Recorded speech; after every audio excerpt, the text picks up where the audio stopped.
tell me about your life before Friends and Film and what it's like now.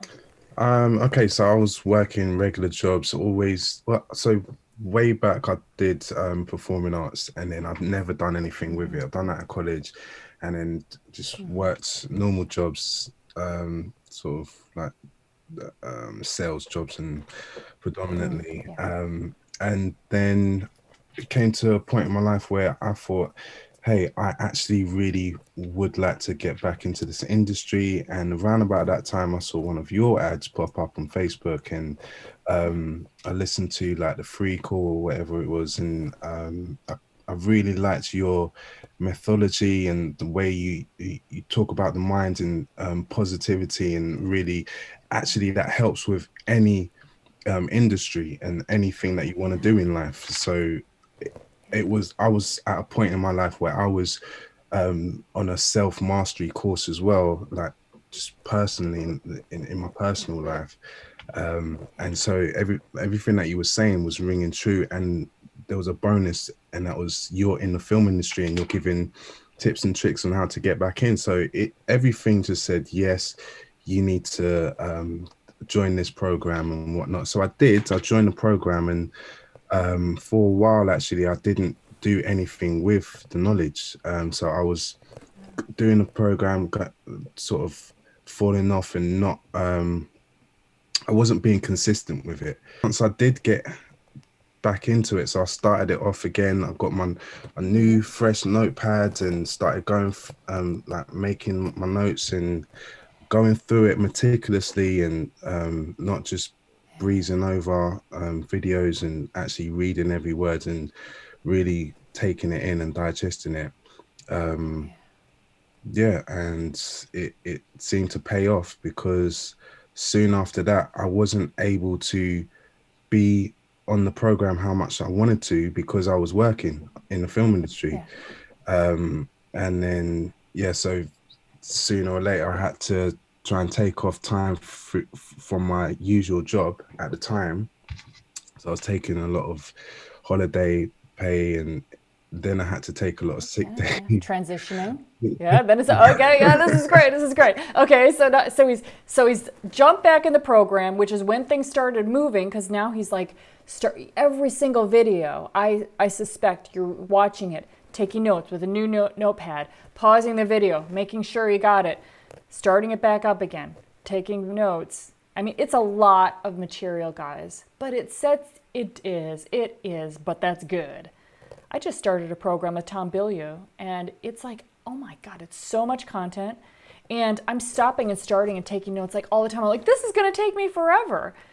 But I'm like, hey, I'm learning. I'm on fire. This is great. I want to master stuff. And you're totally empower yourself when you master stuff. Exactly. Like Go right ahead. now, I've got a little bit of time. I've been away for a month just working. So right now I've got a couple of weeks, and Working as as second AC. and don't leave that part out. I've been away for a couple months working in the film industry Yeah, as a second yeah. AC. Okay, all right, very good. On a A feature feature film. film, Two, actually, on several it was feature films. three feature films back to back. Three. All shooting in London, or where were they shooting? We started. So the first film was in caves, and we started off in a place called Wales, very near to the country Wales. Um, and In caves? Are you yeah, saying in physical caves? physical caves. We were shooting Oh my in God. caves. Dark, Yeah, cold caves. drippy, cold, and wet, and yeah, I don't like it was an caves. experience. I won't go back in a hurry, but I'm happy. You had enough.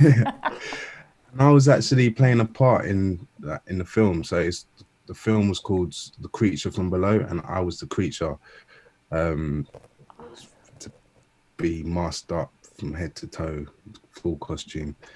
Yeah, it wasn't nice in the cave though. There was dirt getting in to the sides of the costume, and it was really hard to clean. And anyway, that's another story. Um, Fascinating. yeah. Um, Inside scoop. so yeah, we started off in Wales, then we went up to, I think it was, yeah, we went to Yorkshire, Yorkshire Dales and finished the film up there. And then the next two films were close to Yorkshire. So it was quite an easy Okay. transition from there. But there was three different casts, different directors, but it was the same production company. I Okay. was volunteering, doing getting on little things like festivals and things like that, and just getting out there, meeting people, just having that good vibe, that good spirit with people, and genuinely connecting with people. Off that, there was one shoot I was on, and I ended up helping this other guy who was in locations, and I just was just speaking to him and just sharing some of the methodology, like mindset type things that you share, because he had been offered this job and he was like, I'm not going to go for it. And I was just like, you got to go for that, man. That's a big opportunity there. And he was like, yeah, but I'm not trained for it, I'm not qualified for it. And I'm like, but they've offered you the job, so they must see something in you that maybe you're not even seeing right now. And anyway, cut a long story short, he ended up going for it, and he was grateful for that. And I got my next job through him, which was Awesome. yeah, which was a good running job. Yeah, and that happened so quickly. I was grateful that I had an email template ready, because it was just like, oh yeah, can you email this information over ASAP? And I was like, boom, boom, ready with it, and got that all sorted. And so I was all signed up within sort of 10 minutes of the phone call. Working the next day, had to drop what I was doing previously, because I was booked to be an extra on something else, and but that extra job was going on for a week. So I'd already worked at least two days there, and I was like, well, I definitely want to get onto this running gig, because I think this was my first running gig at the time. And I'm going to be meeting new people and stuff like that. So I made it happen. The people that gave me the extra gig were absolutely fine with it, so that was a great bonus. Awesome. Did you say, hey, I got this running I opportunity? Is basically there any said I'm not way? available, and I would have gone into it, but they were really okay with it. I was like, okay, sweet. I was like, okay, cool. Don't need to say any more. Okay. So just for the learning of everybody, when you're holding for something, just a really nice way of communicating. You guys have heard me say this a million times. Remember this. We never say I can't do something or I'm not available. I mean, when they call you initially, of course, if you're not available, you're like, oh, I'm so sorry. Sounds like a great shoot. I'm not available. Thank you so much for thinking of me. Happy face. Have a great shoot. Now, if you're holding for something and now something else comes in that you really want to do that would make an impact on your career, you can be honest in telling them, but how you word it is you don't say, I'm not available for your shoot now. Because it's like, well, fuck you. You've been holding, now you cause me a problem. I got to go find somebody else. So what you do instead is you make them give you the freedom. You ask their permission basically to let you go. You make it their decision. So just a beautiful way of saying it would be, hey, I've got this other shoot that just came in. It's this many days. It's doing this opportunity. Is there any way that I might be able to jump off this one or cover myself? If you can cover yourself, now background you wouldn't, but if it's a production job, you ask to cover yourself with somebody else. That's why you always have a great list of other people you can refer. And then make it their decision. They will always say, oh, absolutely, no problem. Go ahead and take the other job, really happy for you. And now you've left with a wonderful cloud and they've done something for you and they feel good. He encouraged another peer on set and made an impact on this person's career. Now, Richard's starting out, the location manager guy, he's been doing it for a while. And so you guys might underestimate your abilities to influence other people. Your enthusiasm, your insight, your encouragement is super powerful. And look, that's what did it. What got this location manager go, oh my gosh, you made an impact for me. I want to help you out now. 100%. I've no doubt that is the exact reason why he referred me to get that other job, which then gave me more contacts to get further jobs. I've got jobs through Mandy and things like that, and predominantly, like, okay, I've been in the industry just over a year now.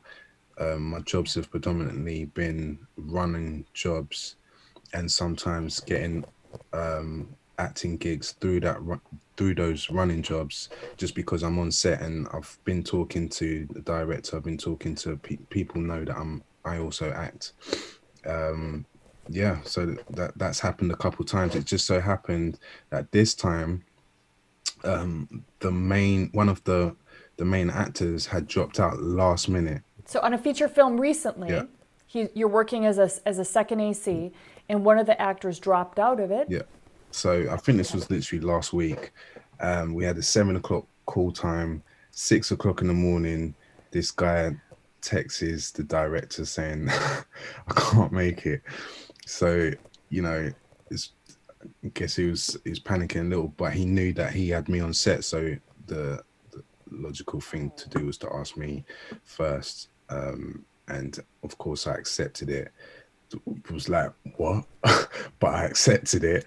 Um, And then you got paid yeah, as an actor. yeah. Yeah. Got paid as an Okay. actor and AC. I was actually hired. I looked at my contract today because I was sorting out my invoices. I was hired as a gaffer.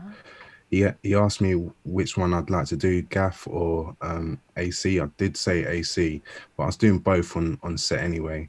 I learned so much. I'd never Yeah. been a gaffer before.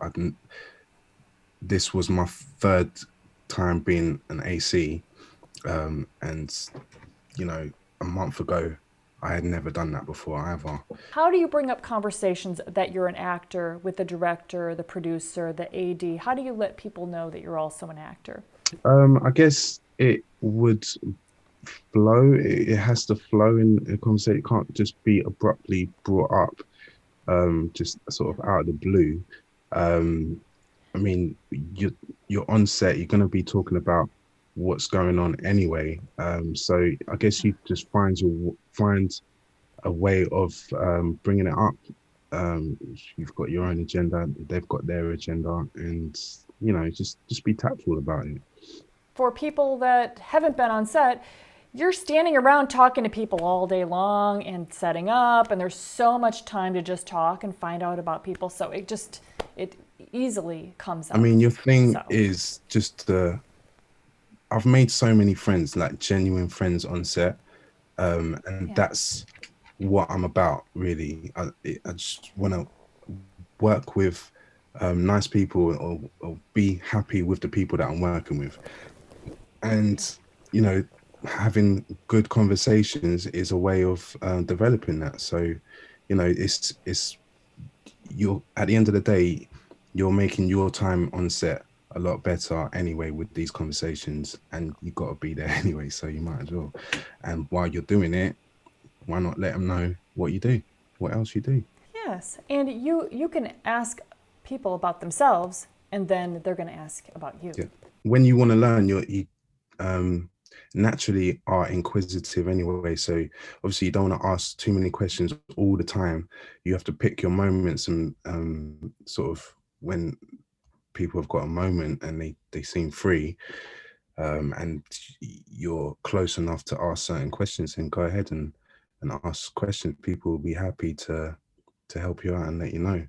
I know, on the last set, I was one of the most experienced on, like, when it came to the crew, and that was an experience within itself. I've never had that. I've always been the one that's like up in the baby of the bunch, sort of thing, when it comes to experience. And it was nice giving back, like, people asking me questions and things like that, and being able to give people advice when I can see that's probably not the best way of doing it. Tell us a little bit about how you think about pushing out of your comfort zone and fear. At the moment, it's still one of those things where I'm like, "Ugh," might feel a little bit sick at the thought of it, but because I know how much it helps and it will help, and in terms of developing healthy habits and things like that, then I just push myself forward and trying to think about it less, because I know the more I'm in my head thinking about it, the more potential I have, or the subconscious me has to sort of think of a way to get me out of it, or to say no, or to procrastinate. Yes, yes. Oh, for sure. Yeah, that's what fear makes you do. Mm. Initial response is like, oh my gosh, I'm scared of that. Like you had mentioned to me before this call, you're like, oh, I guess I got to get out of my comfort zone and come on this Zoom call and talk. Oh my gosh. Yeah. Okay, I guess I'll do it. And it's like cowabunga. And here he is. But, seeing you, you would never know, nobody here would ever know that you weren't completely comfortable and happy to come on the call, which is what I love to show and tell everybody, because we all are like inside, we're like, oh my gosh, look how calm he is. I'm not like that at all, but you're just like Yeah, us. yeah, absolutely. Richard's technique is very similar to mine, where we're all very, and thank goodness we are very we have a lot of feelings, we have a lot of energy, excitement, energy inside of ourselves, and we're like, oh my gosh, I wish I wouldn't feel so much. If you listen to the fear, you're going to be like, no, no, no, and your brain will come up with all sorts of reasons what other things you need to be doing right now, which are not actually getting you the most swiftly way towards your goals. What your method is, which is similar to mine, is I take that fear, I take that anxiety, I take that nervous energy or whatever it is, I just push it down. And what drives me is like, Janet, who's the person you want to become? Do you want to be somebody that pushes forward even though you don't know all the answers, and you might screw it up and you might look like a fool and you might make a mistake? Do you want to become that person, or do you just want to kind of not really do very much in life? Yeah, exactly. You got to have that drive. And another thing that is in my head constantly is, don't be afraid to fail. Don't be afraid to lose. Like, I love that my second name. I use it like this. My second name is Love, and it's like love with two L's at the end. So I kind of love L's, like L's. Yeah. So I love losing, because when you do lose, you learn so much. You're not gonna learn by winning all the time. When you mess up, or I mean, I'm not going out to mess up. I'm just going out with a positive mindset. And if it works, then great. If it doesn't, then great again, because I get to learn how it didn't work and why it didn't work. So yeah, if I, like, for example, if I get on this call and I start sweating balls and I'm just like, oh no, I don't know, or like it was too much, then I'll reflect and be like, okay, what happened? Why did it happen like that? And can I do better? And how can I do better?